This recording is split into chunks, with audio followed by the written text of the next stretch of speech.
Mark Sterling kissed his mistress goodbye at 5:47 in the morning, straightened his $5,000 tie in the rearview mirror, and laughed, actually laughed at the thought of his wife still asleep in their mansion, oblivious, patient, grateful for whatever scraps of life he allowed her to have.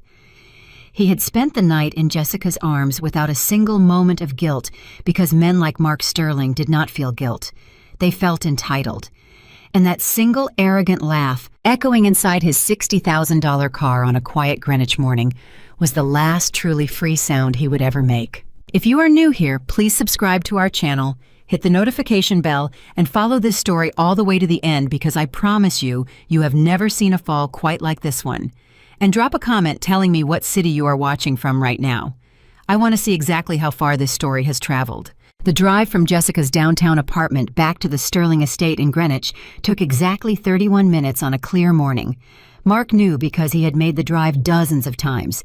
He had it timed, measured, calculated the way he calculated everything in his life. Leave by 5:30, arrive before Elena woke at 6:15, shower in the guest bathroom, change into fresh clothes he kept folded in his office closet, and be seated at the kitchen island with a cup of coffee by the time his wife padded downstairs in her robe. It was a system, and Mark Sterling trusted his systems. He turned the radio to a classical station, not because he loved classical music, but because it made him feel like the kind of man he believed he was. Sophisticated, measured, in control. He drummed his fingers on the steering wheel and thought about the Hargrove account he was closing next week, a $200 million commercial development that would cement his position as CFO of Whitmore Architecture Group for another decade at minimum. He thought about the bonus. He thought about the new watch he was going to buy himself as a reward. He did not think about Elena. He almost never did anymore. The iron gates of the estate opened automatically as his car approached sensors, reading the chip embedded in the vehicle's front bumper. He pulled up the long private drive lined with oak trees parked in front of the main entrance and sat for a moment in the silence of the car. 6:04 in the morning. He was early, actually. Good. He could shower and be at the kitchen table before she even came downstairs. She would never know. She never knew. He climbed out of the car, stretched his shoulders, breathed in the cool September air, and walked toward the front door with the unhurried confidence of a man who owned everything around him. The door opened smoothly. The alarm did not chime its usual three-tone greeting. He paused. He always forgot to disable it himself, and Elena always had it set. He stepped inside and waited for the sound. Nothing. He frowned just slightly, then shrugged. Maybe she had already disarmed it when she came downstairs. Maybe she was already in the kitchen. "Elena?" he called, not warmly, not with anticipation, just the automatic sound a man makes when he expects a response from a room. Nothing. The house was quiet, in a way that was different from the ordinary quiet of early morning. It was not the silence of sleep. It was the silence of absence. He noticed it the way you notice a sound that has stopped, not immediately, but in the moment when your brain registers the gap. He walked down the main hallway toward the kitchen. The lights were off. The coffee maker was cold. There was no smell of breakfast, no hum of the morning news from the small television Elena kept on the counter, no sound of her slippers on the hardwood floor. The kitchen was empty. And on the center island, the wide white marble slab where Elena laid out their morning meals with the kind of quiet, careful precision that he had long since stopped noticing or appreciating. There was nothing. Nothing except one thing. A sealed white envelope. His name was written on the front in Elena's handwriting. Not her usual hurried scrawl for grocery lists or reminder notes. This was deliberate. Each letter formed with slow, intentional elegance, as if she had taken her time, as if she had wanted him to know that her hand had been completely steady when she wrote it. Mark Sterling stared at that envelope for a long moment. And for the first time in a very long time, something moved in his chest that was not arrogance or desire or calculation. It was unease. He picked it up. It was heavier than a simple note. He could feel multiple layers of paper inside. He set it back down, almost as if not opening it would keep whatever was inside from being real. He looked around the kitchen again, opened the refrigerator out of pure reflex. It was fully stocked, organized, untouched. He walked to the base of the stairs and looked up.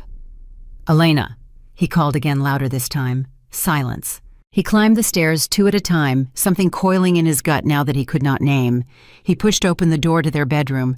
The bed was perfectly made, the kind of tight flat surface that looked like no one had slept in it, or like someone had made it with deliberate finality, the way you make a bed in a hotel room when you are checking out. He crossed to her walk-in closet and opened the door. The rods were half empty. Not chaotically empty, not stripped in anger or haste, methodically empty. Her formal wear was gone. Her everyday pieces were gone. The shelf where she kept her jewelry boxes gone. The row of shoes she had arranged by color and occasion, reduced to a handful of older pairs she rarely wore. What remained looked like the deliberate leftovers of a woman who had chosen very carefully what she no longer needed. Mark stood in the door of that closet for nearly 10 full seconds, which was the longest he had been still without thinking in years. Then he walked back downstairs, sat on one of the kitchen stools, picked up the envelope, and opened it. Inside were 3 separate documents, paper clipped together with a neat silver clip. The first was a divorce filing. Formal, complete, signed and dated 6 days ago. His eyes moved across the legal language with the speed of a man trained to process financial documents. Irreconcilable differences. Distribution of marital assets. The law firm's name was printed at the top of the page in clean block letters, Harwick, Callaway and Associates. Mark knew that name. Every person in his world who dealt with money above a certain threshold knew that name. Harwick, Callaway and Associates did not handle ordinary divorces. They handled the kind of divorces where the assets involved required forensic accountants and international legal coordination. They were by every measure in his industry the best and most feared family law firm in the northeastern United States. His jaw tightened. He flipped to the second document. Photographs. He did not need to look at all of them to understand what they were. The first image was enough. He and Jessica outside her apartment building 3 weeks ago, his hand on the small of her back, her laughing up at him. The timestamp in the corner was precise down to the second.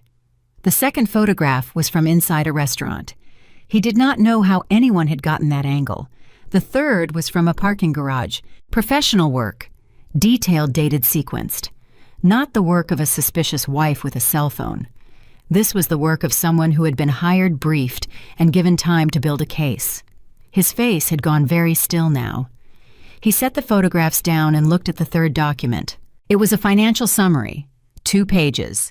Annotated in the margins in a neat hand he did not recognize, probably a paralegal. His personal accounts, joint accounts, business expense reports, and a section near the bottom that made him read the same paragraph 3 times before his brain accepted what his eyes were seeing. Evidence of account irregularities, transfers, dates, account numbers. A trail that laid out this clearly on paper looked very much like what it was. Mark set the papers down on the counter very slowly, as if they might shatter. He sat for a moment. Then he did what powerful men do when they feel the first tremor beneath their feet. He reached for his phone and called his lawyer. The phone rang 4 times. Then Richard Holt's groggy voice answered.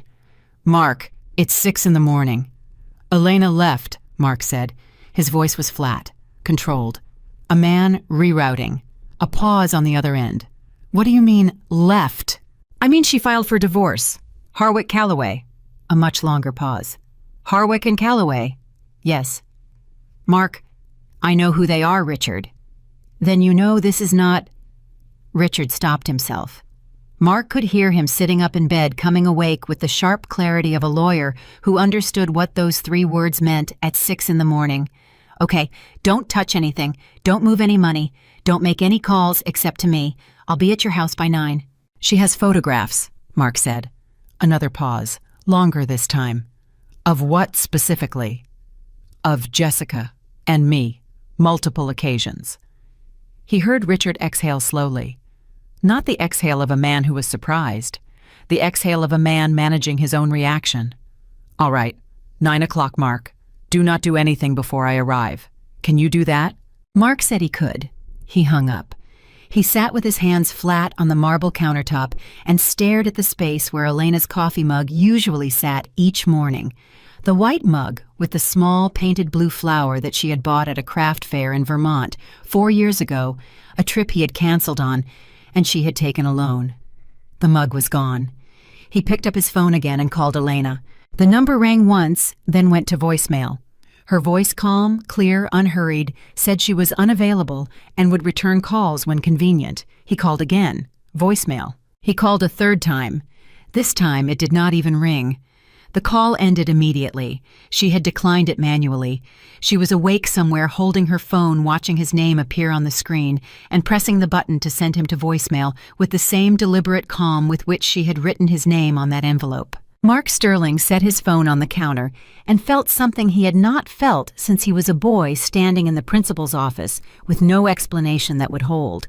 He felt caught. He got up from the stool and walked back upstairs to the guest bathroom.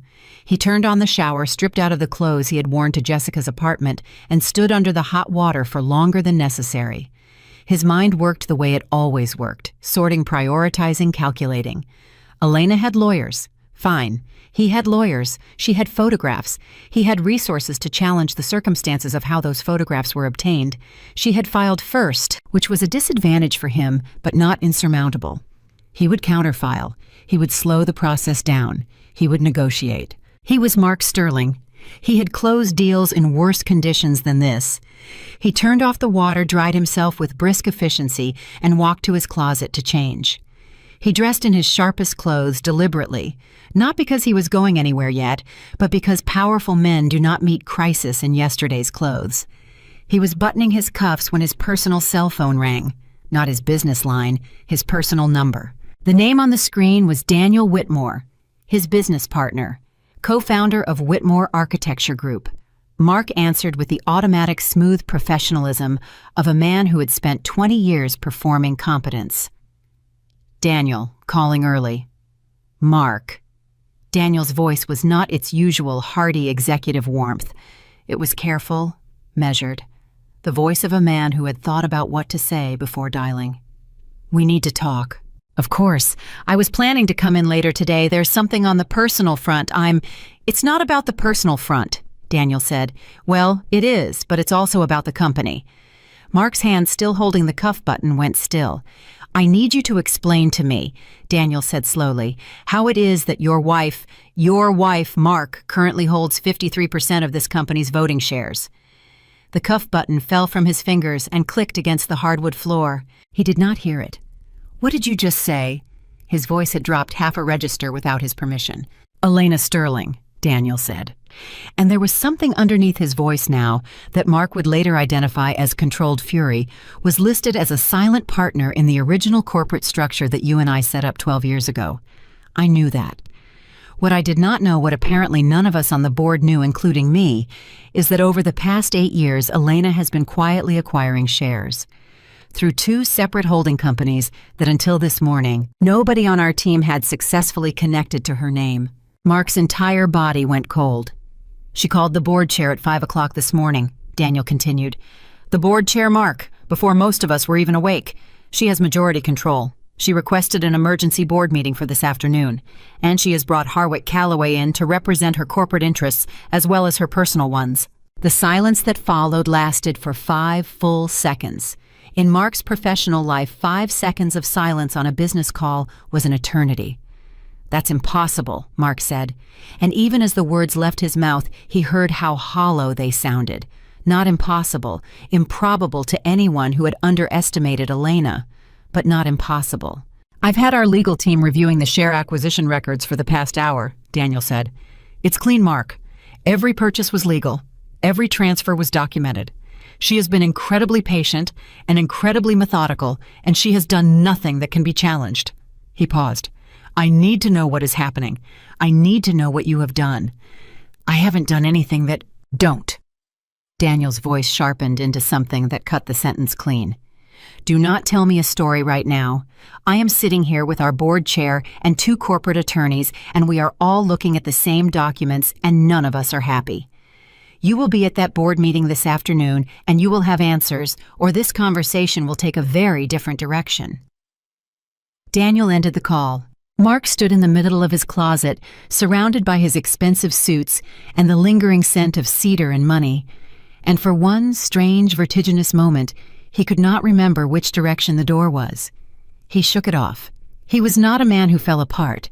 He was a man who adapted. He called Jessica. The phone rang 6 times.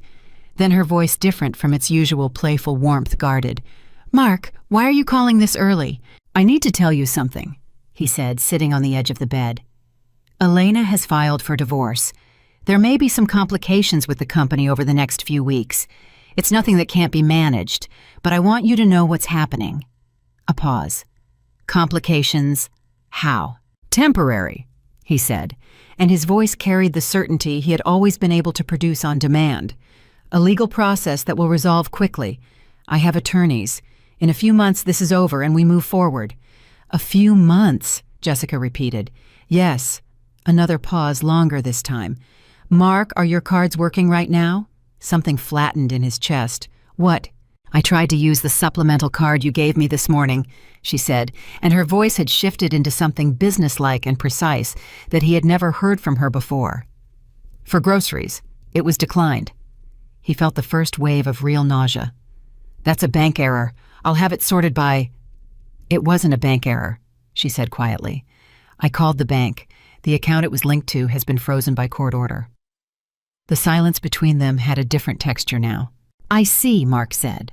"I think Jessica said with a kind of careful neutrality that was worse than anger that we should probably take a little space while you handle this.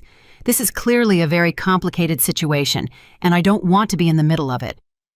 "Jessica, I'll be in touch," she said, and ended the call. Mark stared at his phone. In the span of 40 minutes, he had lost his wife, his business control, his credit access, and his mistress. He was sitting in a multi-million-dollar mansion that he could no longer be certain was fully his.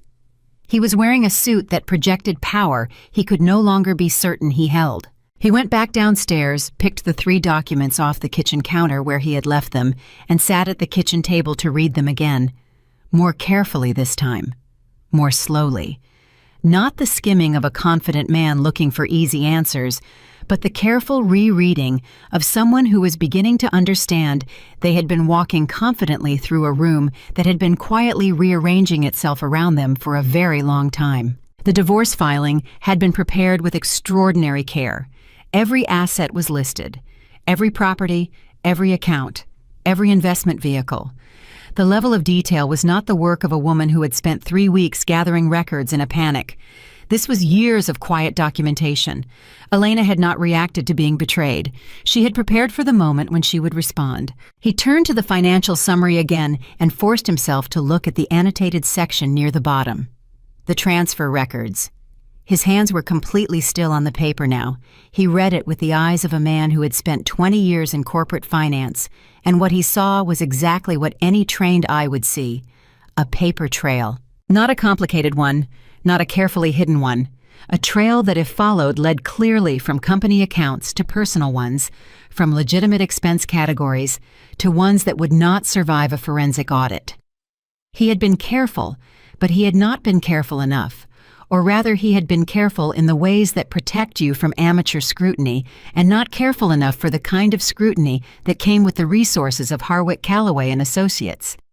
He set the papers down. His lawyer was coming at 9. The board meeting was this afternoon. He needed to think clearly. He needed to build a response, a strategy, a counteroffer that would neutralize each of these elements one at a time.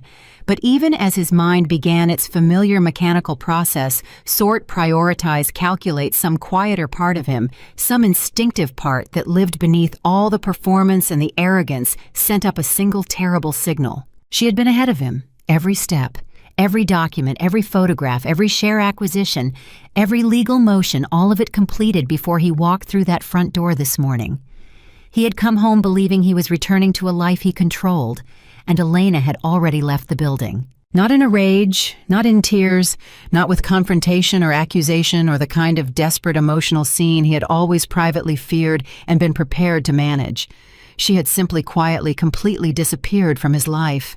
And in disappearing, she had taken everything with her that he had not realized he could not afford to lose. Mark Sterling sat alone in his kitchen as the September morning brightened around him and felt the specific particular horror of a man who has been outsmarted by someone he never took seriously enough to watch. He had thought she was quiet because she was weak. He had thought her patience was submission. He had thought her stillness was acceptance. He had been wrong about all of it. He picked up his phone one more time and tried her number. It did not even ring this time. Straight to voicemail. Her voice unhurried and clear, unavailable. He set the phone down on the marble counter and looked at the empty space where her coffee mug used to sit and understood for the very first time that the woman he had dismissed for 15 years had not been waiting. She had been preparing. And he was only now sitting alone in the silence of a house that no longer felt like his, beginning to understand what she had been preparing for. Richard Holt arrived at 8:47, 13 minutes early, which told Mark everything he needed to know about how seriously his lawyer was taking this. Richard was 61 years old, had handled some of the most complex financial litigation in Connecticut for 3 decades, and was not a man who rushed. When Richard Holt showed up early, it meant he was worried. He walked through the front door without knocking. Mark had left it unlocked, set his briefcase on the kitchen table, looked at the 3 documents spread across the marble counter, and did not say a single word for nearly 2 full minutes. He read. He turned pages. He went back and reread. Mark stood by the window with a cup of coffee he had made and not touched, watching his lawyer's face for information. Richard finally looked up. "How long," he said, "has Jessica been in the picture?" 2 years, Mark said. Richard nodded slowly the way a doctor nods when a patient confirms what the scan already showed. "And you used company cards?" It was not a question. "Occasionally," Mark said. "How occasionally?" Mark looked at the window. "Enough that it shows up in the summary she prepared."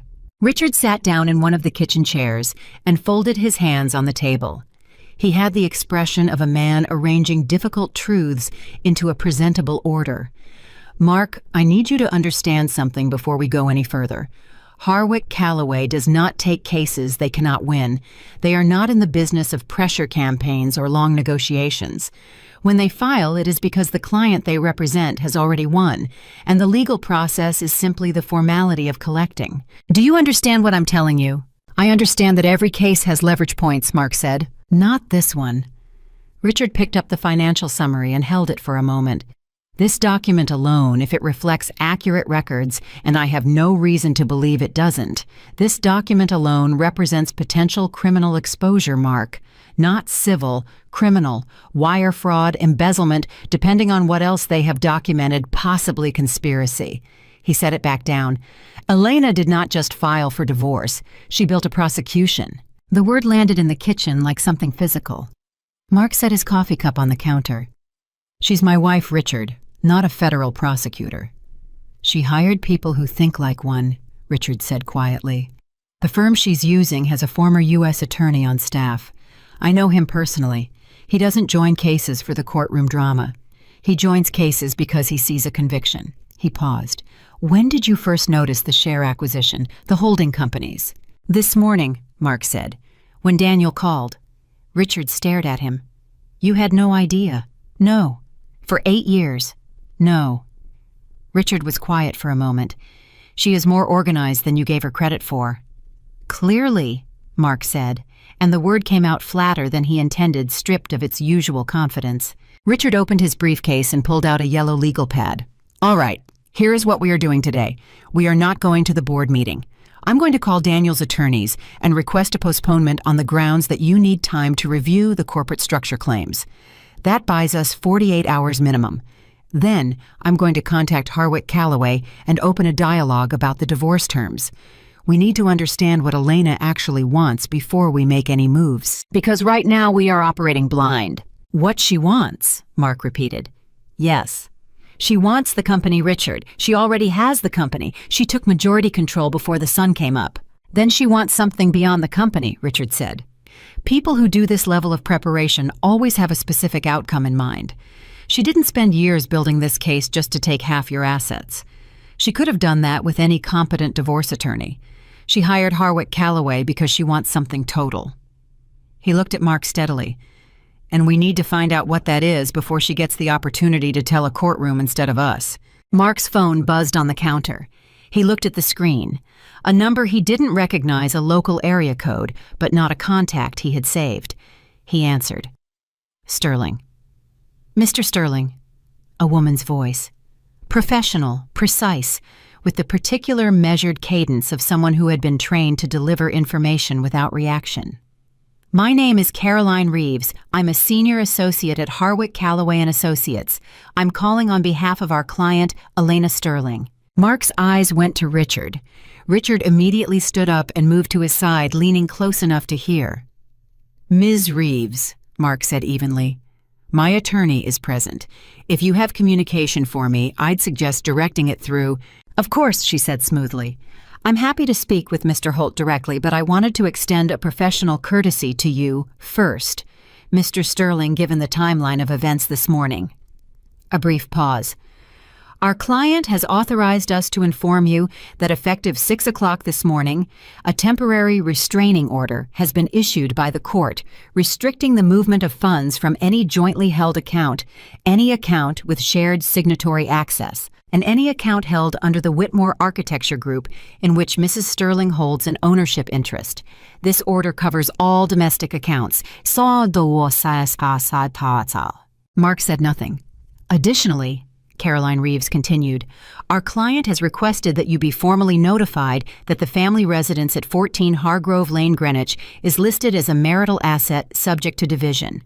Our client is not requesting that you vacate at this time, but any material alteration to the property or removal of jointly owned assets will be considered a violation of the court order. Another pause. Do you have any questions, Mr. Sterling? Yes, Mark said, and his voice was very controlled now. Where is my wife? A brief silence on the line. Then, our client's location is her private business, Mr. Sterling. We will be in contact with Mr. Holt's office to schedule the initial disclosure conference. Have a good morning. The call ended. Mark lowered the phone. The kitchen felt smaller than it had 10 minutes ago. Richard was already writing on his legal pad. Temporary restraining order, he said almost to himself. They moved fast. She must have had the filing ready before she left the house. He looked up. Mark, I need to ask you something, and I need a completely honest answer. Is there anything in those financial records, anything at all, that connects to accounts outside of the United States? Mark was quiet for 3 seconds too long. Mark, there are some accounts, Mark said carefully, in the Caymans, structured legally, for tax purposes. Richard put his pen down. He picked it back up. He wrote something, crossed it out, and wrote it again. How much? Combined approximately $4 million. Richard did not visibly react, which was itself a reaction. He wrote the number down. Was Elena a signatory on any of those accounts? No. Does she know they exist? Mark hesitated. I don't know what she knows. That, Richard said, setting his pen down with a quiet click, is the most dangerous sentence you have said to me today. He closed his legal pad and looked at his client directly. Because if she knows about those accounts, and if Harwick Callaway has documentation of them, and if they have connected them to the financial irregularities in that summary, she left you, Mark, you understand that we are no longer talking about divorce law. We are talking about federal law. And at that point, I cannot be your only attorney in the room. The sentence sat between them. Then Mark's business phone rang. The number was the corporate main line of Whitmore Architecture Group, not Daniel's direct cell, but the main line. The company line. The line that connected to HR, to the board secretary, to the executive communication department. He answered it. A voice he recognized immediately. Sandra Cho, the board secretary, whose tone had always been carefully neutral in the way of someone who had witnessed too many executive disputes to take sides. Today her neutrality had a particular quality to it. Careful, formal, like she was reading from a prepared text. Mr. Sterling, I'm calling on behalf of the Whitmore Architecture Group Board of Directors. I have been asked to inform you that effective immediately, your executive access credentials to all company systems have been suspended pending the outcome of today's board proceedings. Your corporate credit cards have been deactivated. Your parking access and building key card will be disabled at noon today. The board asks that you refrain from entering the Whitmore offices until the governance review is complete. A pause. I've been asked to express that this is a procedural measure and does not constitute termination of your employment contract at this time. At this time, Mark repeated. Yes, Mr. Sterling, at this time. Another pause. I'm sorry to make this call. I hope this is resolved quickly." She hung up. Mark stood absolutely still. Richard was watching him with the focused attention of a man monitoring someone for signs of shock. "My access has been suspended," Mark said.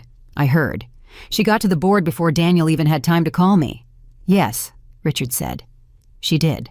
Mark put both hands flat on the marble counter and looked down at the surface for a moment. He breathed in through his nose, out through his mouth, the way he had trained himself to breathe in the middle of negotiations when the numbers were going the wrong direction, and he needed to stay in the room without showing panic. He straightened up. "I need to access the offshore accounts." Richard stood up immediately. "Mark, do not to move money, to understand what's there, to know what I'm working with. If you access those accounts today," Richard said, his voice dropping low and precise, "and Harwick Callaway has a monitor on your financial activity, which given what they have already demonstrated this morning, I would assume they do.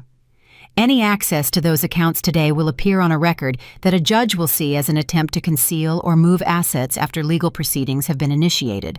That is not a gray area. That is contempt, potentially fraud. Do not touch those accounts." Mark pulled his hand back from the counter. His personal phone buzzed, a text from a number he didn't recognize. He opened it, a single line. "All 4 offshore account numbers have been submitted to the IRS whistleblower office. Documentation attached. E." He read it twice, 3 times. His brain processed the words but could not immediately build them into a meaning that made full sense because the meaning once assembled was so complete and so catastrophic that some protective function in his mind kept dismantling it before it could settle. He held the phone out to Richard without speaking. Richard read the text. His jaw moved slightly, the way a person's jaw moves when they are pressing back a reaction that they do not have time to have. He handed the phone back. "She reported it herself," he said. "Before you could. Before anyone could allege she was covering for you." He was quiet for a moment. "She just made herself a cooperating witness." "She reported her own accounts," Mark said. "They're your accounts," Richard said, "and she just handed them to the federal government with a bow on them and positioned herself as the person who came forward voluntarily." He picked up his briefcase, opened it, closed it again. "Mark, I have to be honest with you. In 30 years, I have not seen a civil matter convert to a potential federal investigation this quickly. What she has done this morning, the timing, the sequencing, the TRO, before you were even awake. The board notification, the IRS report, this was not spontaneous. This was scheduled. Every piece of it was scheduled to happen in a specific order this morning, so that by the time you opened that envelope, it was already done." Mark sat back down on the kitchen stool. "She knew I'd try to move the offshore money," he said almost quietly. "She knew I'd try to get ahead of it." "Yes," Richard said, "and she reported it first, so that any move I made after the fact would look like obstruction." "Yes. She thought about how I would respond," Mark said slowly, "and she prepared for that too." Richard did not answer, because there was nothing to add. For a moment, the kitchen was completely silent. The September light had shifted and was coming through the window at a different angle now, and the empty space where Elena's coffee mug had always sat seemed in that light almost aggressively empty. Mark's phone rang again. This time it was a number he recognized immediately and had never expected to see on his screen under circumstances like these. "David Marsh, senior partner at Connolly & Marsh, a firm that did not handle divorces, a firm that handled white-collar criminal defense." He picked up. "David?" "Mark." David Marsh's voice was the voice of a man who had spent 30 years in federal courtrooms. It had a particular gravity to it, a weight. "I've been contacted by a colleague at Harwick Callaway. As a professional courtesy, I'm calling to let you know that the documentation they have assembled is being reviewed by someone I respect in the U.S. Attorney's Office. This has moved beyond family court." "I know," Mark said. "You need representation beyond Richard's scope," David said. "I'm not in the habit of ambulance chasing, which is why I'm making this call directly, rather than waiting for you to find me through a referral. Do you want to meet today?" Mark looked at Richard. Richard was already nodding. "Yes," Mark said. "I want to meet today." "My office at 2, David said. "And Mark, don't use your corporate card to pay for parking. Use cash." He hung up. Mark set the phone down on the counter. 2 lawyers, 2 different categories of law. That was where his morning had arrived. He had left Jessica's apartment at 5:47 with a smile on his face and a text on his phone that said she suspects nothing, and by 9:15 he was sitting in his own kitchen arranging criminal defense counsel while a TRO locked his finances, and his wife watched from wherever she had gone with the calm patience of a woman who had already finished winning. He thought about calling Jessica again. He didn't. He already knew what that call would sound like. Instead, he sat with Richard for the next hour and a half, and they went through every document Elena had left line by line, the way you go through wreckage after a collapse, not to fix it, but to understand the full dimensions of what was gone. The private investigator she had hired was thorough in a way that made Mark's chest tighten with something that was almost involuntary respect. Every occasion with Jessica was documented, every hotel, every restaurant, every car ride visible from a public street. The photographs were not just evidence of the affair, they were a timeline. A complete, unbroken timeline of 2 years of deception, laid out with the clarity of a forensic audit. And then there was the financial summary. Richard had worked in financial law long enough to read between the annotations, and what he read, there was not the work of a paralegal who had spent a few weeks pulling bank records. The level of detail, the cross-referencing between company expense codes and personal account deposits, the identification of the exact transfer mechanisms Mark had used, the flagging of specific dates that corresponded to project billings that had been inflated, all of it pointed to someone who had been building this document for a very long time. "She must have had access to records you didn't know she had," Richard said, turning a page. "She had access to everything in the house," Mark said. "Home office, filing cabinets. I never locked anything from her. Why would I? She never seemed interested in the business side." "She wasn't interested," Richard said. "She was careful." He set the page down. "There is a difference." At 11:53, Mark's car, his personal vehicle, the $60,000 one he had driven home from Jessica's apartment that morning, did not start. He tried the key fob from the kitchen where he could see it parked in the drive. Nothing. He tried again. Nothing.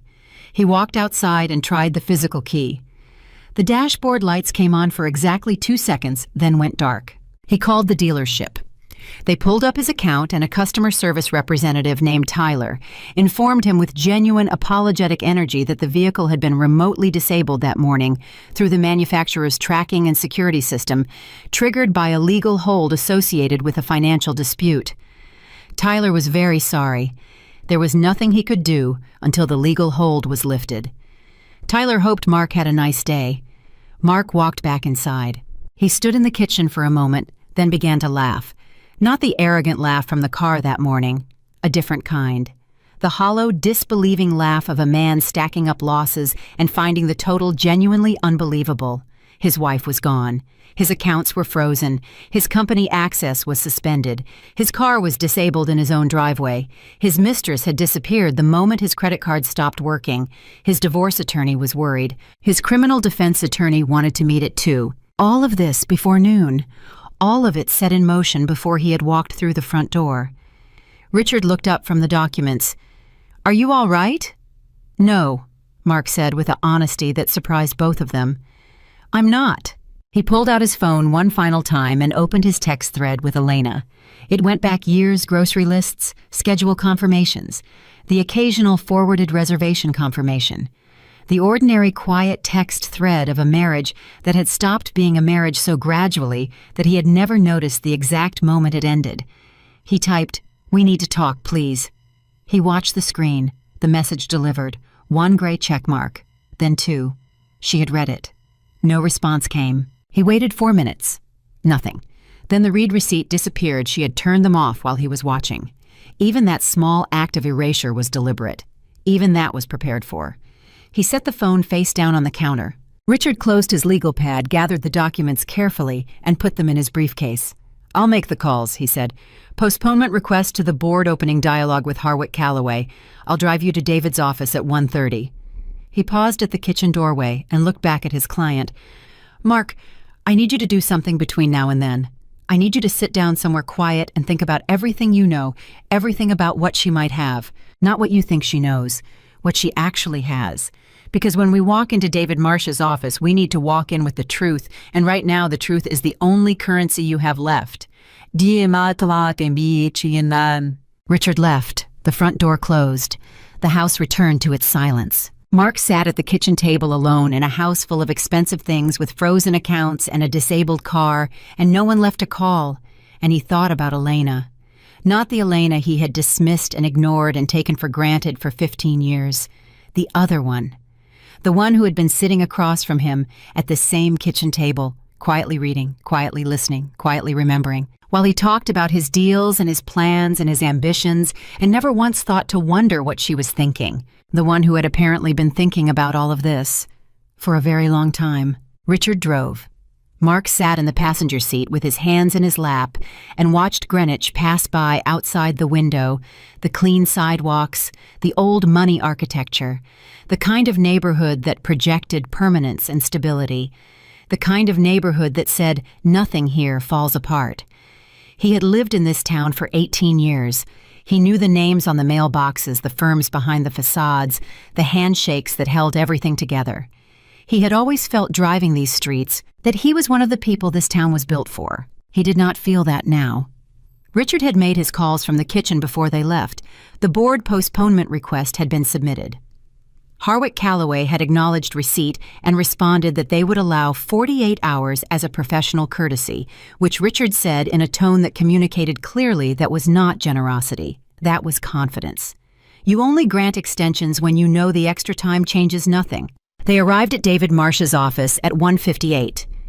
David was already in the conference room with a second attorney. Mark didn't recognize a younger woman introduced as Priya Venkat, who handled federal compliance. She shook Mark's hand with the brisk efficiency of someone who had read every document about him before he walked through the door. She probably had. David wasted no time. He sat down, opened a folder, and looked at Mark directly. I'm going to tell you what I know, and then you're going to tell me what I don't. Is that acceptable? Yes, Mark said. Harwick Calloway filed the divorce petition 6 days ago. The TRO was granted this morning before 7. The IRS whistleblower submission was filed simultaneously, meaning Elena's team coordinated the civil and the federal filing on the same morning, probably within the same hour. David tapped the folder. That level of coordination requires months of preparation and a specific legal strategy that I recognize. The former U.S. attorney on staff at Harwick Calloway, his name is Gerald Foss. He used to run the Financial Crimes Division in Connecticut. He is not there for the divorce. He is there for the criminal exposure. Elena didn't just hire divorce lawyers. She hired a prosecution team and put a family law wrapper around it. Priya spoke without looking up from her own notes. The offshore accounts are the centerpiece. 4 accounts combined approximately $4 million routed through 2 Cayman entities.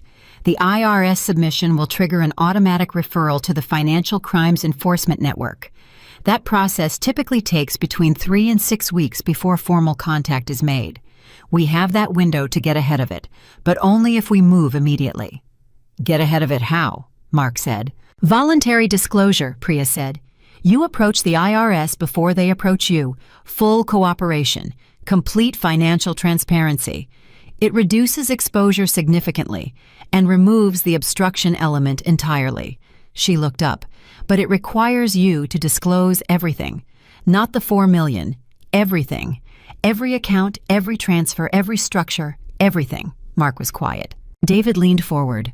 Mark, I have defended people in federal financial cases for 30 years. The ones who survive not just legally, but as people with any life remaining on the other side. They are always the ones who decided early that the truth was their only remaining asset. The ones who didn't survive are the ones who spent the first 2 weeks believing they could still engineer their way out. He paused. You are an engineer by instinct. I understand that. But this is not a deal you can structure.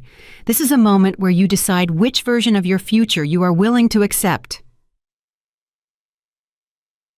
Mark looked at the table. Then he looked at Richard, who gave him a single slow nod. All right, Mark said. Everything.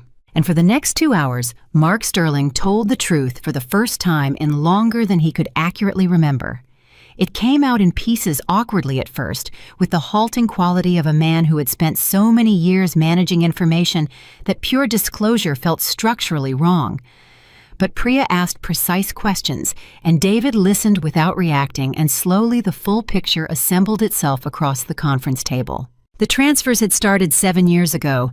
Small at first, redirected project overruns, inflated vendor invoices, the kind of financial maneuvering that lived in the gray zone between aggressive accounting and fraud. Then they had grown. The offshore structures had been set up 5 years ago with the help of an accountant who was no longer in the country. The total exposure when everything was laid out was closer to 11 million across all vehicles, not 4. Mark had been compartmentalizing even inside his own memory. When he finished, the conference room was very quiet. David closed his folder. 11 million, he said. Approximately, Mark said. And Elena's team has documentation of how much of this, I don't know, based on the financial summary she left you this morning. Priya said, they have clean documentation of at least 6.3 million. The remainder may or may not be in what they submitted to the IRS. We won't know until the referral is processed. She made a note. The voluntary disclosure filing needs to happen within the next 72 hours to have maximum impact. We'll begin drafting tonight. Mark nodded. His phone buzzed. He looked at it reflexively, the way people look at phones when they are overwhelmed, and any distraction feels preferable to stillness. It was a news alert, a local Greenwich business publication, a digital outlet that covered the finance and architecture sectors. The headline read, Whitmore Architecture Group CFO Mark Sterling steps down amid corporate governance review. He had not stepped down. He had been suspended. But the story was already written, already published, already indexed. He showed it to David without a word. David looked at it, showed it to Priya, and said, Don't respond, don't comment, don't call the publication. Any statement you make right now becomes a public record that can be used. He looked at Mark steadily. Who would have given them this story this quickly? Mark thought about it. The board secretary called me at 9. If the story ran before 2, he stopped. Someone on the board made that call, or someone connected to Harwick Callaway. Information management, Priya said almost admiringly. They are controlling the narrative while you are still in the building figuring out what happened. She closed her notepad. Mark, do you have any personal assets? Cash physical assets? Anything that are not connected to a frozen account or a jointly held vehicle, he thought. About $3,000 in a personal checking account, a watch, a set of cufflinks. The room was quiet for a moment in the particular way rooms go quiet when a number is much smaller than expected. Okay, David said, with the measured professionalism of a man recalibrating. That's what we're working with for now. He stood signaling the meeting was moving to its next phase.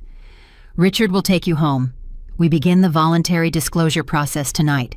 You do not speak to the media, to anyone at Whitmore, to Jessica, or to Elena's attorneys without one of us present. And Mark. He looked at him one final time across the conference table. I want you to go home tonight and sleep, if you can, because tomorrow is going to be harder than today. It did not seem possible that anything could be harder than today. Mark almost said so. He didn't. Richard drove him back to the estate. It was 4:17 in the afternoon. The day had eaten itself whole. Mark got out of the car, thanked Richard with a handshake that communicated something beyond gratitude, something closer to the desperate grip of a man holding onto the last solid thing in a shifting room, and walked back into the house alone. He made himself a drink. He sat in the living room in a chair he almost never sat in because it was Elena's chair, the one she used when she read in the evenings, positioned near the window for the light. He had never understood why she preferred this chair over the larger, more expensive one across the room. Sitting in it now, he noticed the angle of the window gave a clear view of the driveway, the gate, the long, oak-lined approach to the house. From this chair, you could see everything that arrived and everything that left. He had never thought to wonder how many evenings she had watched him leave from this chair. His phone rang, a number he did not know. Against every instruction David Marsh had given him 45 minutes ago, he answered it because the day had reduced him to a state where not knowing felt worse than any possible bad news.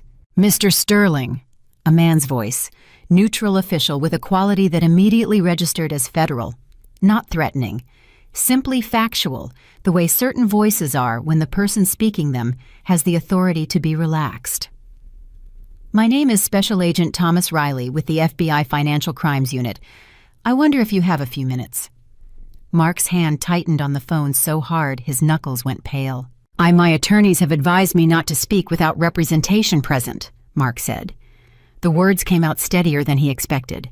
Of course, Agent Riley said without any change in tone. That's entirely appropriate. I'm not calling to interview you, Mr. Sterling. I'm calling as a professional courtesy, the same one that was extended to us this morning by a cooperating party, to let you know that we have opened a preliminary inquiry into the financial matters referenced in the IRS submission filed earlier today. We'll be in contact with your attorneys through proper channels. I simply wanted you to be aware that the timeline has moved faster than the standard referral process. A brief pause. We appreciate your attention to this matter. He hung up. Mark sat in Elena's chair and did not move for a full 3 minutes. The FBI, not in 3 to 6 weeks as Priya had projected. Today, the same day. They had moved the same day, which meant the IRS submission had not been a cold filing. It had been a warm handoff. Someone at Harwick Callaway, or connected to them, had made a phone call alongside the filing.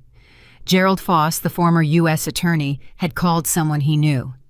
And that someone had moved the process from a standard referral timeline to same-day contact. Mark called David Marsh. David answered on the first ring, which told Mark that David had been expecting this call. An Agent Riley just called me, Mark said. I know, David said. He called my office 12 minutes ago as well. They opened a preliminary inquiry. Priya is already revising the voluntary disclosure timeline. We need to file by tomorrow morning, not 72 hours.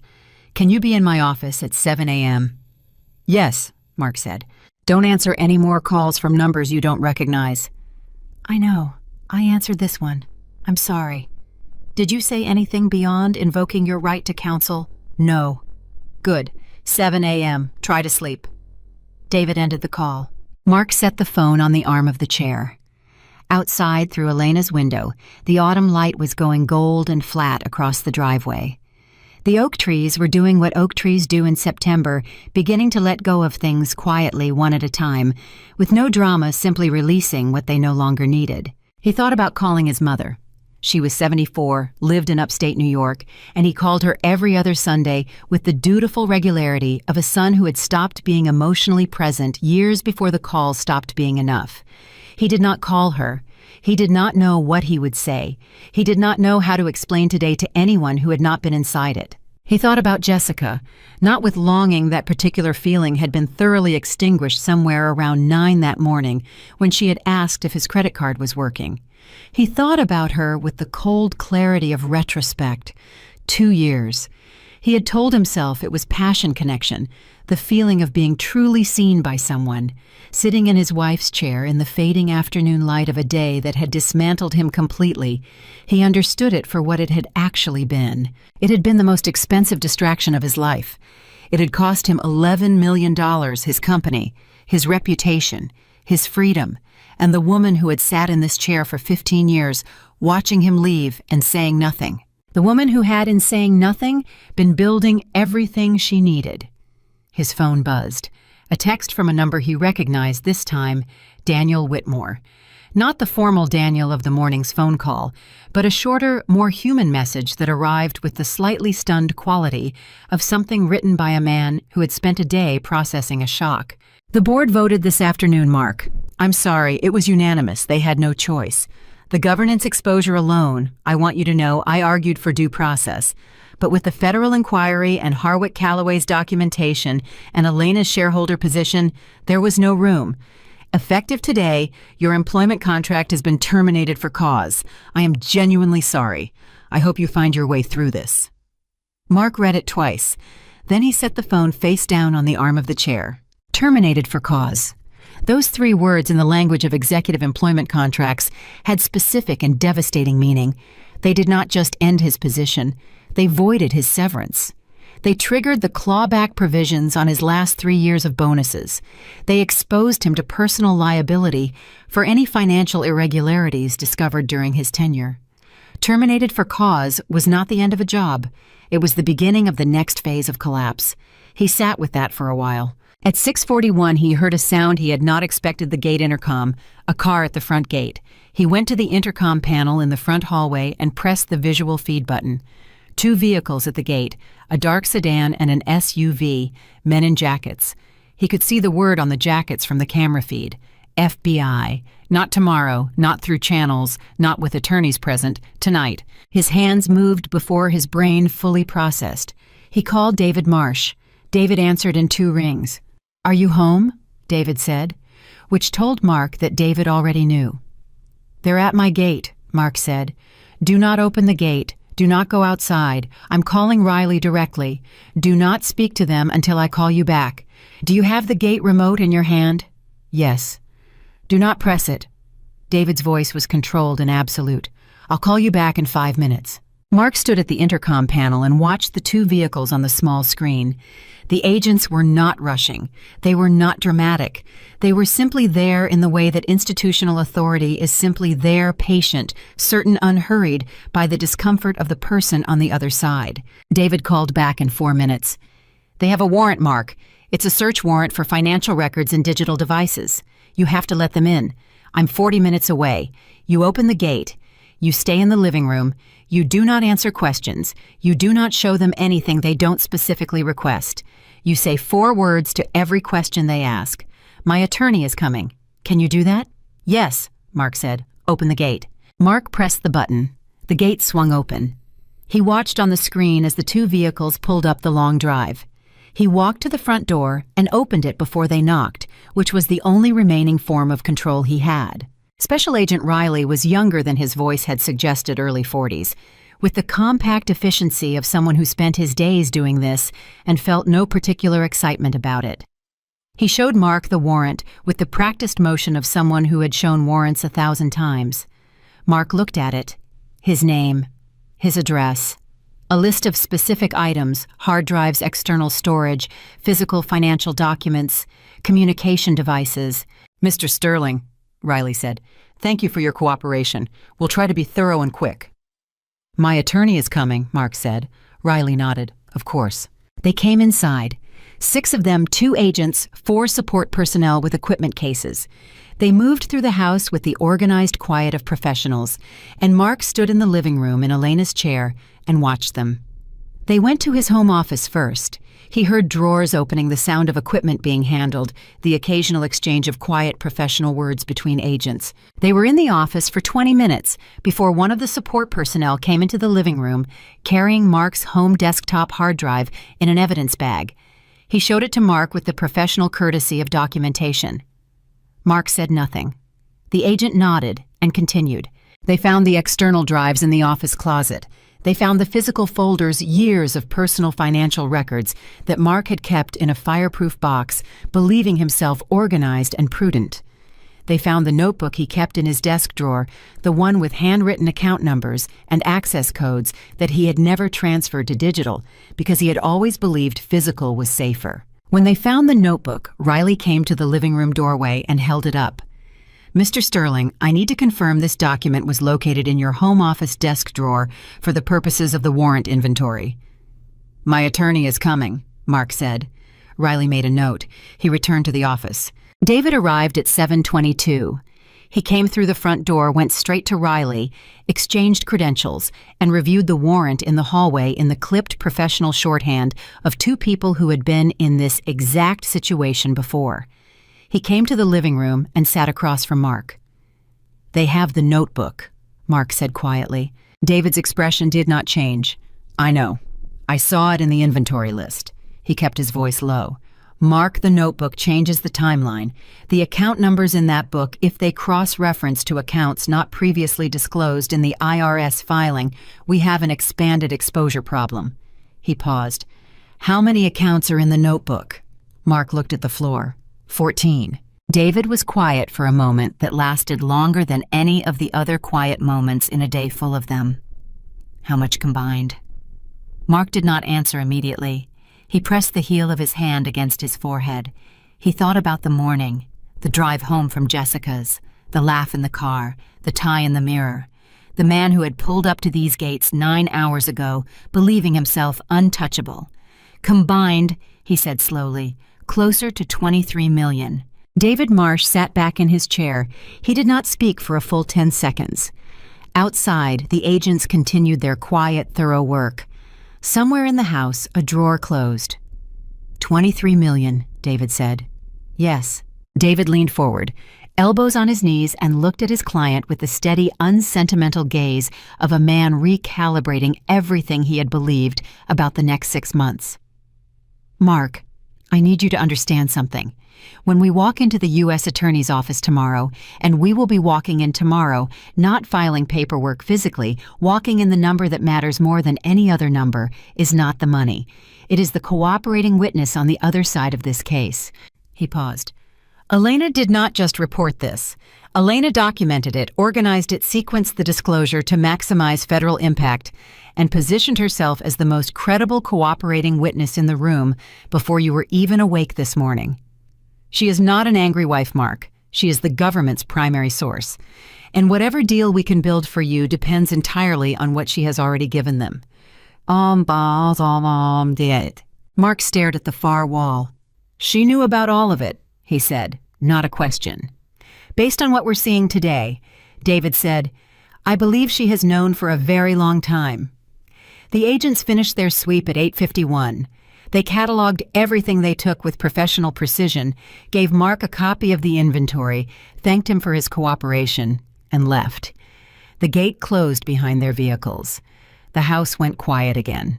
Mark sat alone for the 3rd time that day in a house that no longer felt like it belonged to him, surrounded by the expensive evidence of a life that was being systematically dismantled, not by an enemy, not by a rival, not by bad luck or market forces or any of the adversaries he had spent his career preparing to face, by his wife, by the woman in the quiet chair by the window, by the woman he had kissed on the forehead on his way out the door to Jessica's apartment, believing she was asleep, not knowing she had already been awake for an hour, already knowing everything already finished.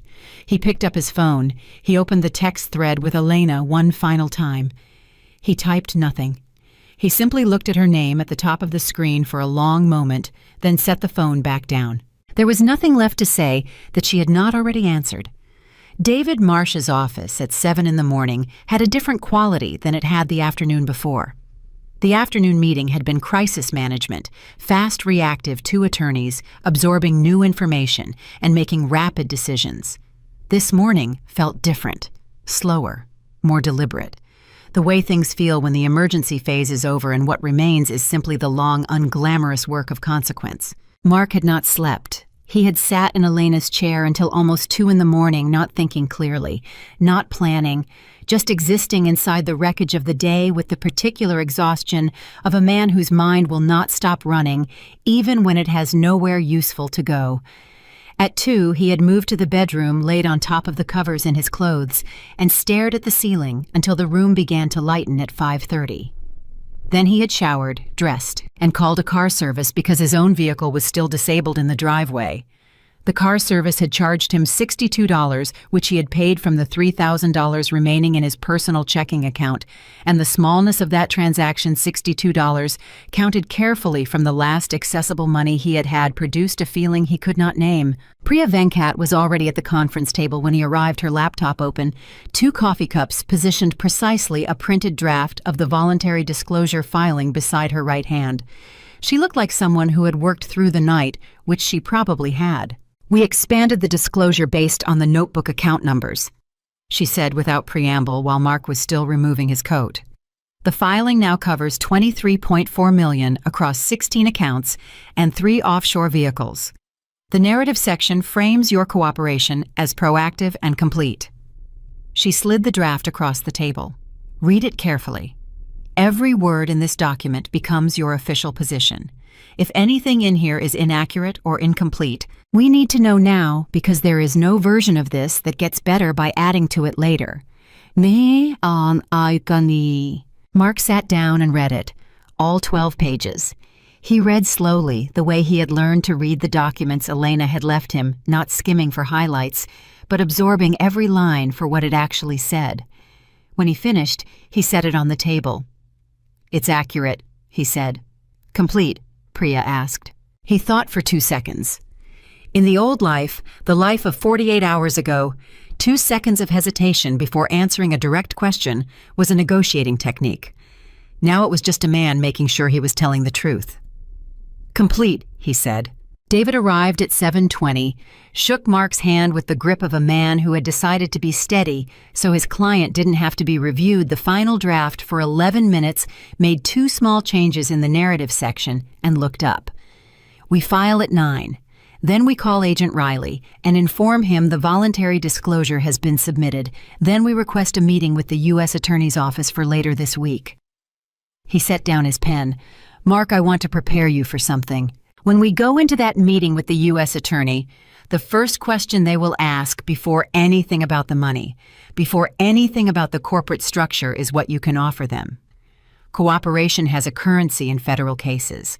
Information about other parties, other transactions, other individuals involved in the financial structures, the accountant who set up the offshore vehicles, anyone who had knowledge of and participated in the transfers." He looked at Mark steadily. "I need you to think about who else is in this picture." Mark thought about a man named Victor Salles, the accountant who had structured the Cayman entities, who had been living in Portugal for the past 2 years, who had called Mark exactly once since leaving the country, a brief call that Mark had ended quickly because he had understood instinctively that association with Victor at that point was a liability. He had not thought about Victor in months. Victor had not thought about Mark apparently either. "There's an accountant," Mark said. "Victor Salles. He built the offshore structures. He's in Portugal." Priya was already typing. "Full name, last known address, any contact information." Mark gave her everything he had. It felt like a different kind of betrayal than the ones he had been committing for years. Not the self-serving kind, but the desperate kind, the kind that arrives when a man has run out of alternatives, and the only remaining currency he has is other people's exposure. He did not feel good about it. He also did not stop. The voluntary disclosure was filed at 9:04. Priya sent the confirmation to both David and Mark simultaneously. 1 email, 2 recipients, a PDF attachment that represented the most complete honest accounting Mark Sterling had produced in over a decade. He looked at the confirmation number on his phone and felt nothing particular, not relief, not regret. Just the flat recognition that a thing had been done. David called Agent Riley at 9:15. Mark sat across from him and listened to one side of a conversation that was professional, brief, and stripped of any comfort. Yes, the disclosure had been filed. Yes, full cooperation was being offered. Yes, a meeting with the U.S. Attorney's Office was being formally requested.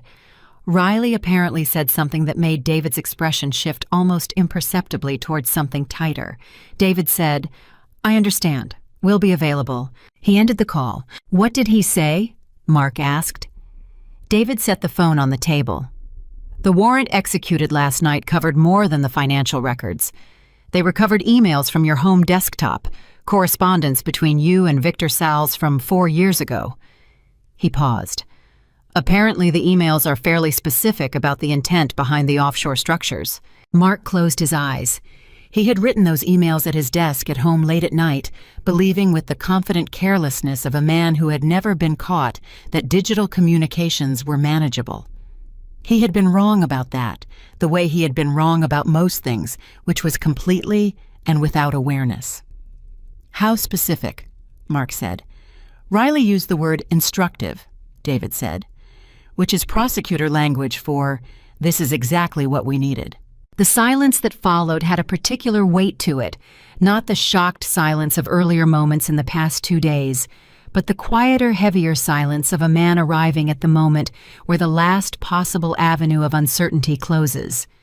The emails were instructive. Victor Salles was in Portugal. The voluntary disclosure had been filed this morning with $23 million accounted for. Elena was a cooperating witness with years of documented evidence. The FBI had the notebook with 16 account numbers. The company had terminated him for cause. Mark opened his eyes. "What does a plea deal look like?" he said, "realistically." David leaned back. Wire fraud embezzlement conspiracy to commit financial crimes. Given the voluntary disclosure, the cooperation on sales, and the absence of violence or victims beyond the corporate structure, realistically, with full cooperation, the U.S. attorney might come down to a single consolidated charge. Sentencing on that charge with cooperation credit could range from 18 months to 4 years, depending on the judge and the completeness of your assistance. He paused. Without cooperation, without the voluntary disclosure, without anything we've built in the last 18 hours, you would be looking at 12 to 18 years on multiple counts. 4 years. Mark let that number settle into him the way large numbers settle slowly, requiring time to become real. 4 years of his life in a federal facility as the former CFO of a company that had already moved on without him. 4 years beginning from a point at which he had nothing left to protect. And the only thing standing between 4 years and 18 was how completely he was willing to give them Victor Salles and anyone else in the picture, and every honest answer to every question they asked. Start the cooperation process, Mark said. The days that followed arrived and passed with the grinding bureaucratic pace of federal legal proceedings, a rhythm completely unlike the fast-moving devastation of that first day, but in its own way, just as relentless. There were meetings in federal offices with people who were professionally courteous and utterly unmoved by Mark's former status. There were document reviews and depositions and long hours in conference rooms going through financial records line by line. Victor Salles was located and detained in Portugal within 8 days, which Priya mentioned in passing during a status call with the precise neutral tone of someone noting a completed task. The divorce proceedings moved on a parallel track with the same patient, methodical efficiency that had characterized everything Elena's attorneys did. Mark's access to marital assets remained frozen. The estate at Hargrove Lane was formally listed as a disputed marital property. Richard Holt continued to communicate with Harwick Callaway through the formal channels of legal correspondence, but the negotiations had a quality that was less like negotiation and more like inventory, a careful accounting of what remained and who it would go to. Mark was staying in a hotel by the 3rd week. The estate felt too large and too empty, and too much like a museum of a life he no longer occupied. And the hotel, a modest business-class property near David's office that cost $112 a night, charged to a single personal credit card that had not yet been touched by the legal proceedings because it had never been connected to any joint account, felt more honest, more proportionate, less like standing in the ruins of something pretending it was still standing. He called his mother on a Tuesday evening in the 3rd week. He had been dreading the call with the specific dread of someone who knows that explaining the truth will require them to hear it, reflected back through someone else's pain. His mother, Eleanor, answered on the 2nd ring with the warmth of a woman who had been waiting, not because she knew, but because she always answered that way with warmth, because that was who she was. "Mark," she said, "I've been trying to reach you." "I know, Mom. I'm sorry, there are some things happening." "I saw the news," she said quietly. He had not known the news had reached upstate New York. He supposed he should have. The Greenwich business publication story had been picked up by 2 regional outlets and a financial trade site. CFO of major architecture firm steps down amid federal inquiry had enough of the ingredients for circulation money, infidelity, fraud, a powerful man in a rapid fall. "The story doesn't have everything right," he said reflexively. "Mark." Her voice was gentle but firm, the same voice she had used when he was 11, and she knew he was lying about something. "Tell me what actually happened." And he told her. Not the managed version, not the strategic framing he had rehearsed with attorneys, the actual version, the affair, the money, the years of it. Elena's methodical preparation, the FBI, the plea deal in progress, all of it in a hotel room with $112 a night of remaining dignity, sitting on the edge of the bed in his socks, talking to his 74-year-old mother because there was no one else left who would listen without billing him. His mother was quiet for a long moment when he finished. "Did you love her?" she finally asked. "Elena." He was not prepared for that question. He sat with it. "I thought I did," he said, "in the beginning. And then I stopped paying attention," he said, "and I told myself that was the same as things being fine." His mother made a sound, not a judgment, not a condemnation, just the small sound a person makes when they hear something painful and recognize it. "What are you going to do now?" she asked. "I'm going to take the plea deal," he said. "And then I'm going to—" "I don't know yet, Mom. I honestly don't know." "That's the most honest thing you've said in a long time," she told him, not unkindly, just with the precision of a woman who had known her son for 53 years and could tell the difference. The plea deal was formalized 6 weeks after the arrest. Mark Sterling pleaded guilty to one consolidated count of wire fraud with an agreed statement of facts that covered the full scope of the financial misconduct. The cooperation credit for the Sal's information, Victor Sal's had been extradited and was now providing information of his own. In the way of cooperative witnesses who understand the math, reduced the sentencing recommendation to 2 years and 4 months in a federal correctional facility, followed by 3 years of supervised release and full financial restitution. The sentencing hearing was brief and procedurally clean. Mark stood before the judge in a suit he had worn to a dozen business victories, and the judge, a woman in her early 60s, with the measured, unhurried delivery of someone who had presided over many such moments and found none of them exceptional. Read through the agreed statement of facts, confirmed Mark's understanding of the plea, and imposed the sentence. 2 years and 4 months. Federal Correctional Institution, Danbury, Connecticut. Reporting date in 30 days. Mark said, "Yes, Your Honor," to every question directed at him. He thanked the judge. David shook his hand outside the courtroom. Richard Holt, who had driven down for the hearing, shook his hand as well and said, "You handled it well," which was the highest available compliment in the language of men who negotiate difficult outcomes for a living. Mark nodded. He was not sure he had handled anything.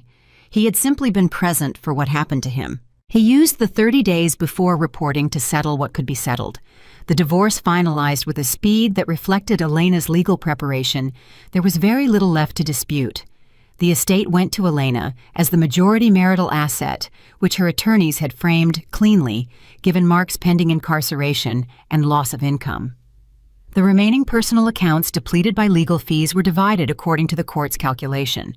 Mark received a settlement amount that, by any objective measure, was appropriate given the circumstances, meaning it was a fraction of what the marriage had been worth at its height, and every penny of it was legitimate and documented, because Elena's attorneys had made sure of that. He signed the divorce papers in Richard Holt's office on a gray October afternoon, sitting at the same conference table where he had first reviewed Elena's original filing 7 weeks earlier.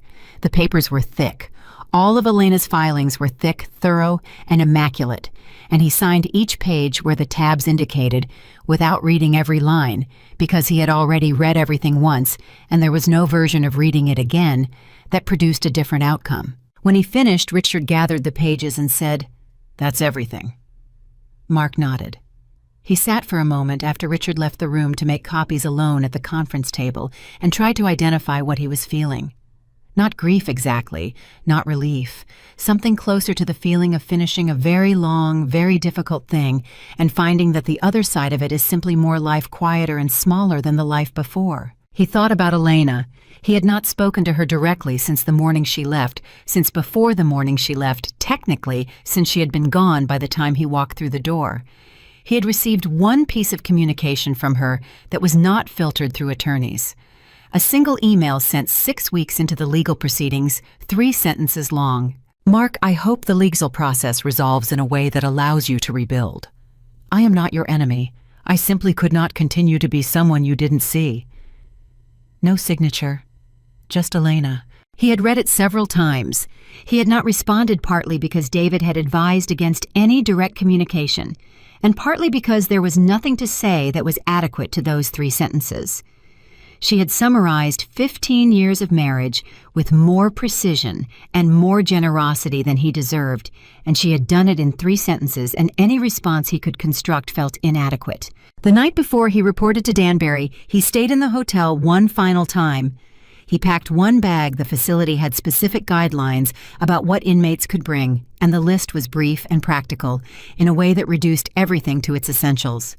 He sat on the hotel bed and looked at the bag and thought about everything that had not fit.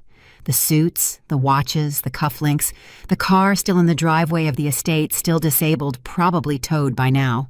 The office at Whitmore, where someone else was already sitting, already managing the Hargrove account, already performing the role he had occupied for 2 decades. His phone a simple model, because the FBI had kept his old one as evidence, and he had replaced it with the cheapest available option, had almost no contacts left in it.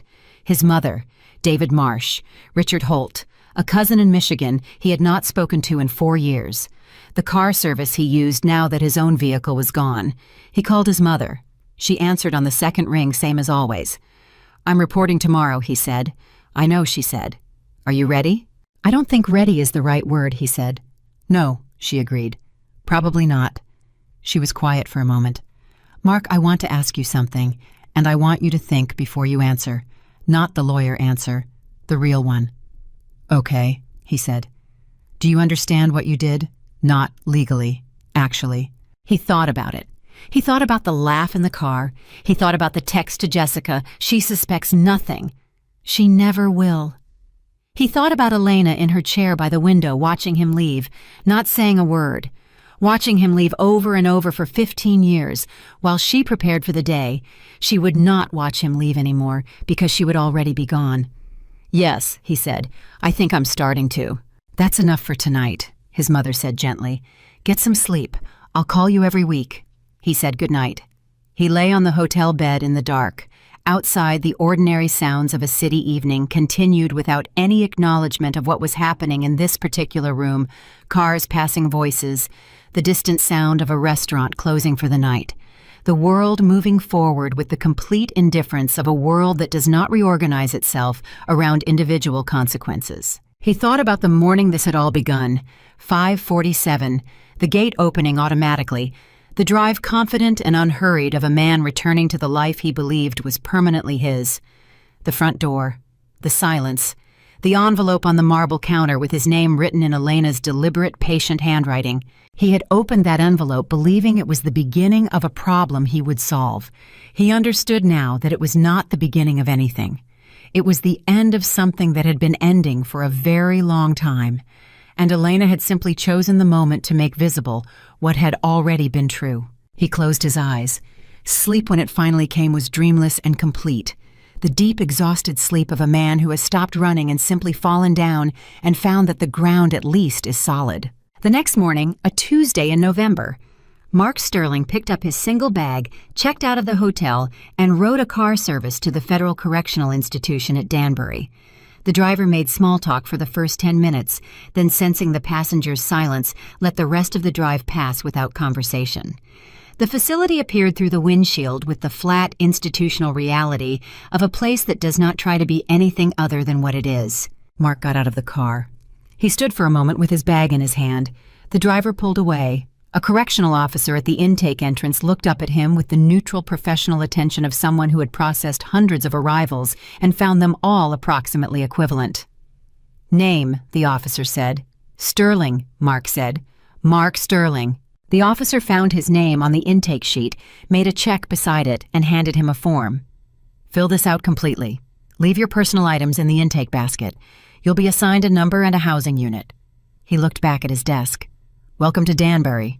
Mark Sterling, who had once signed contracts worth hundreds of millions of dollars, who had driven a $60,000 car, who had laughed at his own reflection in a rear-view mirror on a September morning, believing himself untouchable, took the form, picked up the provided pen, and began to fill it out.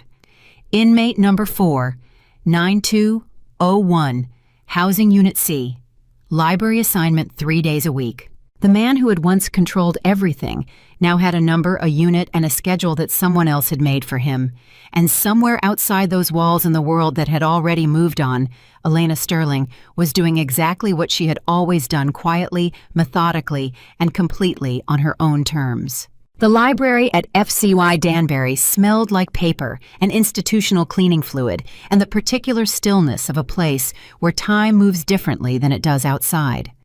Mark had been assigned there on his 3rd day, and by the end of the first week, he had understood that the assignment was either a coincidence or a quiet joke the universe was telling at his expense.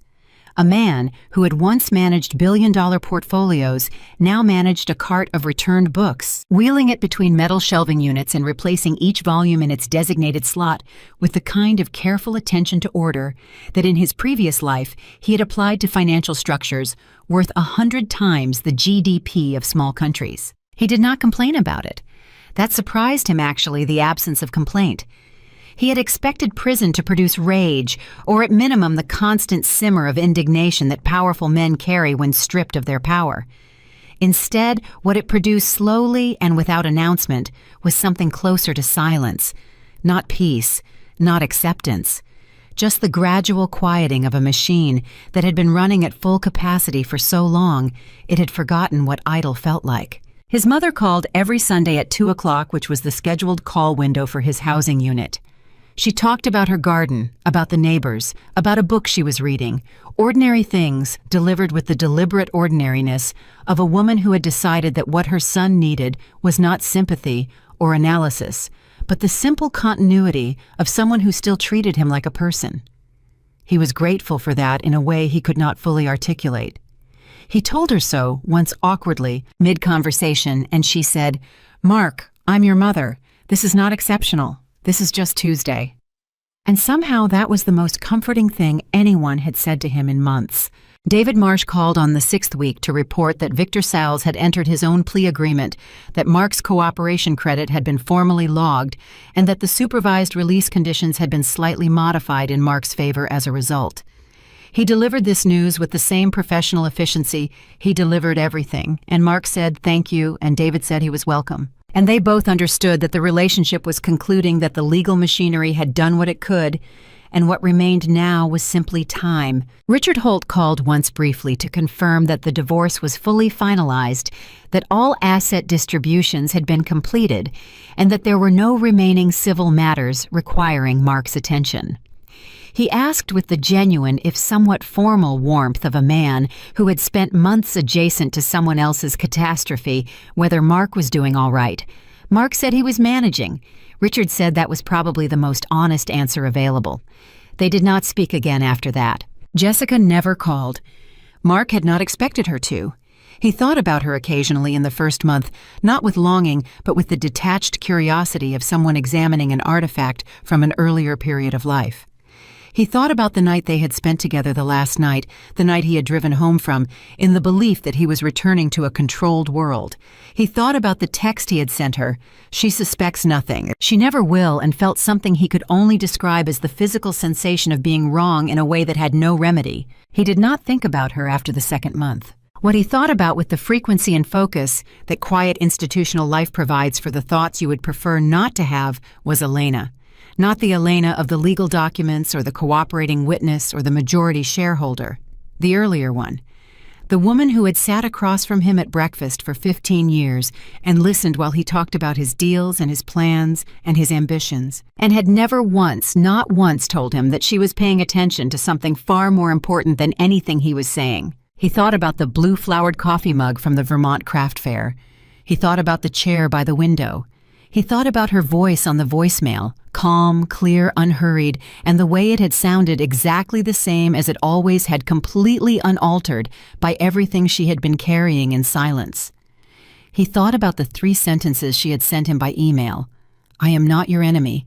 I simply could not continue to be someone you didn't see." He turned those sentences over in the quiet of the library between returned books and the soft wheel sound of the cart, and each time he returned to them, they meant something slightly different and slightly more complete. By the end of the first year, he understood them in a way he had not been capable of understanding anything when he was living the life that had made them necessary. The first year passed the way the first year of any long, unwanted thing passes, with agonizing slowness in individual moments and surprising speed in retrospect. Seasons changed outside the windows of the facility. The library acquired new donations boxes of paperback novels, a set of outdated encyclopedias, 3 copies of a memoir by a former senator that no one checked out. Mark cataloged them all with the same methodical attention he had once applied to quarterly reports, because the work was there and doing it carefully was the only available form of dignity. He read more than he had read in 20 years. Not business literature, he had consumed enough of that to last several lifetimes and found it from his current position almost comically beside the point. He read novels, history, a biography of a 19th century railroad magnate that was either a cautionary tale or an admiring portrait depending on which chapter you were in and which Mark found himself reading as both simultaneously. He read a book about forgiveness, not a self-help book, but a philosophical one, dense and serious, and found that it did not resolve anything, but made the unresolved things feel less like failures and more like questions that simply required longer. He started writing in the second year. Nothing dramatic, not a memoir, not a confession, not the kind of self-justifying narrative that men in his position sometimes produce. Just notes, observations, the kind of honest internal accounting he had never done when he was too busy managing external ones. He wrote about the laugh in the car. He wrote about the text message. He wrote about the coffee mug and the chair by the window and the 31-minute drive he had made dozens of times, perfectly timed, believing himself clever and untouchable. He wrote about what it meant to be seen and what it meant to refuse to see. He was not sure the writing was good. He was sure it was honest, which was the only standard he had left. His mother visited 4 times during the 2 years and 4 months. She drove herself, which she was still capable of at 74, declining Mark's repeated suggestions that she take a car service. She sat across from him in the visitation room and talked with the same deliberate ordinariness of her Sunday calls, and sometimes she brought him a small thing, a photograph, a newspaper clipping about something neither of them had a stake in, just to have something tangible to pass across the table. On her 3rd visit, she brought a photograph of his childhood home in upstate New York. He looked at it for a long time. "Why this?" he asked. She said, "So you remember where you started, before everything got so complicated."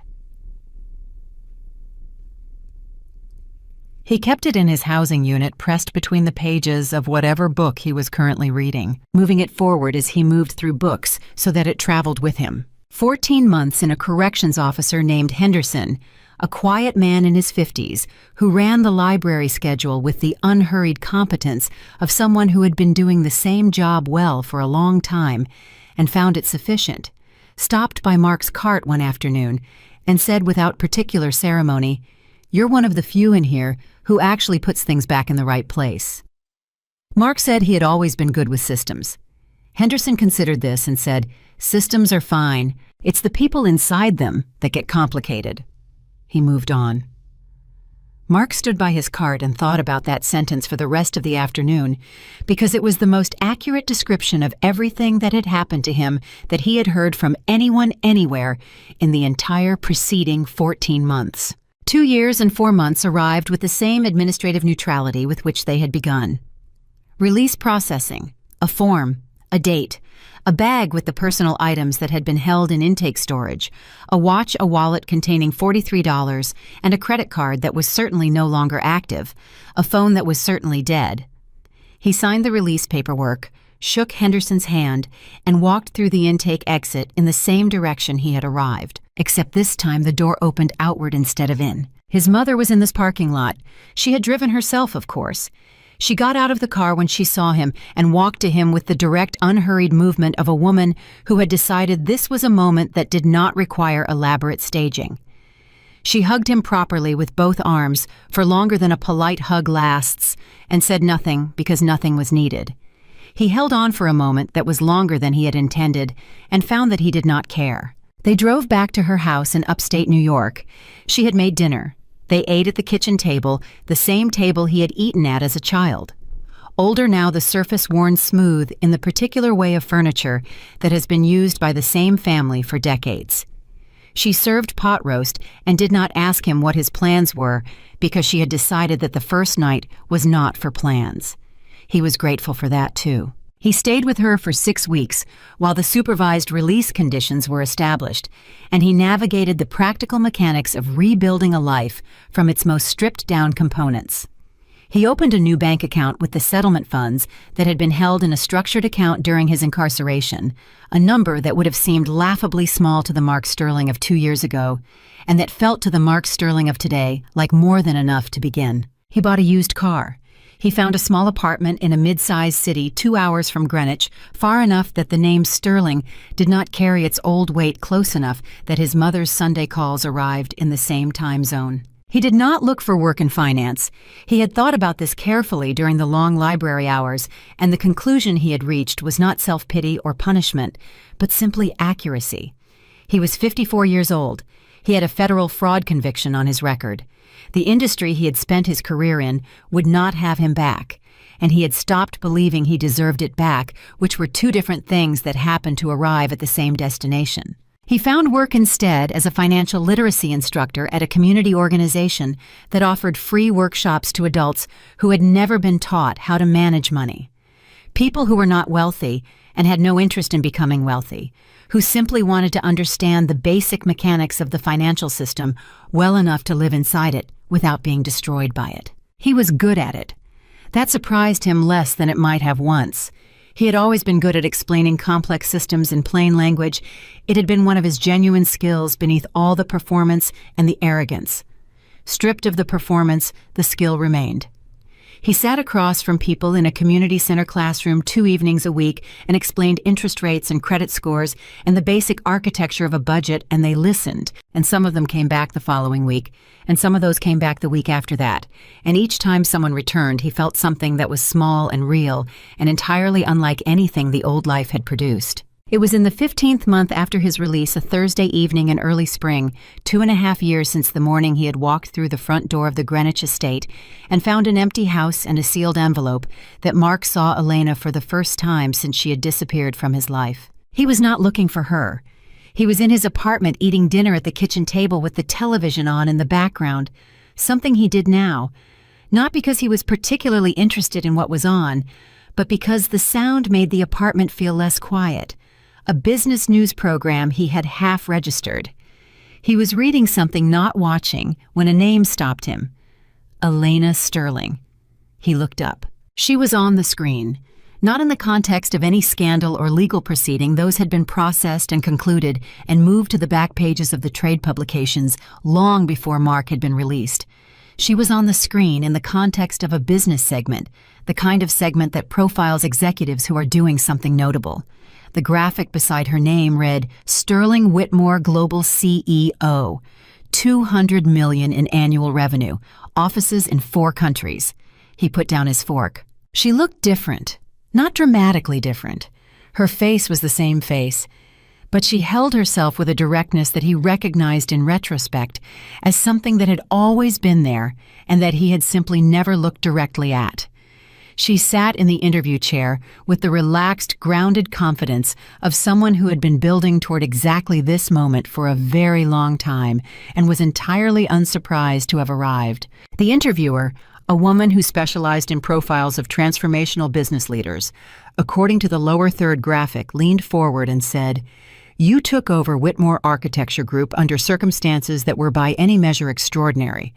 How do you characterize what you built from that starting point?" Elena considered the question for exactly the amount of time it took to give a considered answer, not a prepared one. "We inherited a structure that had significant strengths and some significant problems," she said. "We identified what was working, removed what wasn't, and built forward from what remained. That's essentially it." "The corporate scandal that preceded your formal leadership," the interviewer began. Elena's expression did not change. She did not tighten or deflect or shift. She simply said, "We cut out what no longer served the vision, and then we built something stronger." She said it with the same tone you would use to describe a straightforward business decision, which it had been, and the completeness of that framing the way it contained everything and explained nothing and required nothing was the most powerful thing Mark had heard in 2.5 years. He sat with the remote in his hand and did not change the channel. The interviewer moved on to questions about the company's international expansion, about Elena's leadership philosophy, about the team she had assembled. Elena answered each one with the same clear, unhurried directness. She mentioned at one point a partner, not a business partner, but the way she said it, and the way the interviewer responded with a knowing smile indicated something more. A man who appeared briefly in a photograph on the studio set behind her, Elena and someone else standing together at some kind of outdoor event, both of them laughing at something outside the frame. She did not introduce or explain the photograph. She did not need to. Mark looked at the photograph for the few seconds it was visible on screen. He felt something, not jealousy, not grief, not the complicated tangle of emotions he might have predicted if you had asked him to imagine this moment during those long library hours in Danbury. What he felt was simpler than any of that. He felt the truth of it, the absolute clean, uncomplicated truth that Elena Sterling had always been exactly who she was, that he had simply refused to see it, and that the world had not waited for him to begin understanding her before continuing to allow her to be remarkable. The segment ended.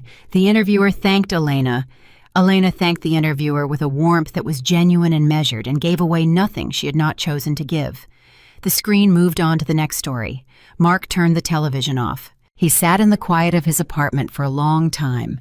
The spring evening was coming through the window. Not the institutional silence of the library, not the hollow silence of the Greenwich estate, but the ordinary ambient quiet of a regular evening in a regular apartment in a city that did not know his name and did not particularly need to. He thought about the interviewer's question, "How do you characterize what you built?" and about the answer Elena had given. "We cut out what no longer served the vision." He turned that sentence over the way he had turned over her email sentences in the library, finding new angles in it. She had said, "we," which was interesting. Not, "I removed him," or "I cut out the problem." We, as if the company had done it together, as if it had been a collective decision by something larger than any one person, which he supposed was true. He also noticed, and this was the thing that stayed with him longest, the thing that he carried from that evening forward into the continuing life he was building in this smaller, realer, more honest version of himself. She had never said his name. Not in the interview. Not in any of the coverage he had seen or heard. Not in the 3-sentence email she had sent him during the legal proceedings. In the public account of everything that had happened, Mark Sterling was a financial irregularity that had been resolved, a problem that had been removed, a chapter that had closed. He was not her villain. He was not her wound. He was not even her lesson, because Elena did not require his story to explain her success. She had simply moved forward as she had always planned to, and the space where he had been was not a scar. It was just cleared ground on which something better had been built. He picked up the notebook he kept on the kitchen table, not a legal document, not a financial record, just a regular composition notebook he had started after release, continuing the writing habit from Danbury, and he wrote one sentence. "She didn't need me to understand what I'd done. She just needed to be free of it." He looked at the sentence for a moment, then closed the notebook. He called his mother. She answered on the second ring. "Mark," she said, "it's Thursday. Everything all right?" "I saw Elena on television," he said. "A business segment. She's running Whitmore now, internationally." His mother was quiet for a moment. "How did she look?" "Like herself," he said. "Like who she always was." He paused. "I didn't know that when I was married to her. I think that's the most honest summary I have." His mother made the small sound again, the one that was not a judgment, just recognition. "What are you going to do with that?" she asked. "Nothing," he said. And he meant it without bitterness, without resignation, without any of the emotional colorings that nothing sometimes carries. He meant it as the simple, clean answer it was. "There's nothing to do with it. It's just true." "That's good, Mark," his mother said quietly. "That's actually good." They talked for a while longer about ordinary things, her garden, a book she was reading, whether he was eating properly, the workshop he had run on Tuesday that had gone well. He told her about a woman who had attended the workshop for the 3rd consecutive week and had finally understood compound interest in a way she hadn't before, and had said so with the particular brightness of someone receiving a tool they had always needed and never been given. His mother said that sounded like useful work. He said he thought it was. After the call ended, he sat for a while longer in the apartment that was small and real and entirely his own, and he did not think about the Greenwich estate or the $60,000 car or the morning he had driven home believing himself untouchable. He thought about Tuesday's workshop and the notebook on the table, and the photograph of his childhood home pressed between the pages of the book he was currently reading. He thought about the woman on the television screen, clear-eyed, direct, grounded building, something that did not require his participation or his understanding, or even his acknowledgement to be exactly what it was. He thought about Henderson in the library. Systems are fine. It's the people inside them that get complicated. He got up, washed his dinner dishes, and put them in the rack to dry with the careful attention to small tasks that he had learned in Danbury and had not unlearned since. He made a cup of coffee. He sat back down at the table with the notebook and opened it to a fresh page. He was not the man who had laughed in the rearview mirror on a September morning 2.5 years ago. That man had believed power was the ability to control everything around him and had discovered in the most complete and irrevocable way available that the things he had believed he controlled had never belonged to him at all. The company had always had Elena at its center. The marriage had always contained her full intelligence, directed quietly and precisely at a future he was too arrogant to see coming. The life he had believed was his had been in every meaningful sense built on the borrowed patience of a woman who had simply been waiting for the right moment to take it back. And Elena Sterling, standing in a studio running a company that spanned 4 countries, beside a partner who made her laugh at things outside the frame, had never once looked back. Not because she was cold, not because she was ruthless, but because there was nothing behind her worth the turn. That was not revenge. It was not triumph. It was simply what happens when a person who has been underestimated long enough finally stops waiting for recognition and begins quietly and completely and without apology to build the life that was always theirs to build. Mark Sterling, inmate number 4, 9201 workshop instructor. Notebook keeper, son of a woman who answered on the second ring, picked up his pen and began to write. He had a long way to go. He understood that now without bitterness as a simple and accurate fact. The road ahead was longer than the one behind, and smaller and more honest, and entirely his own to walk. That was enough. For the first time in his life, it was genuinely, completely enough.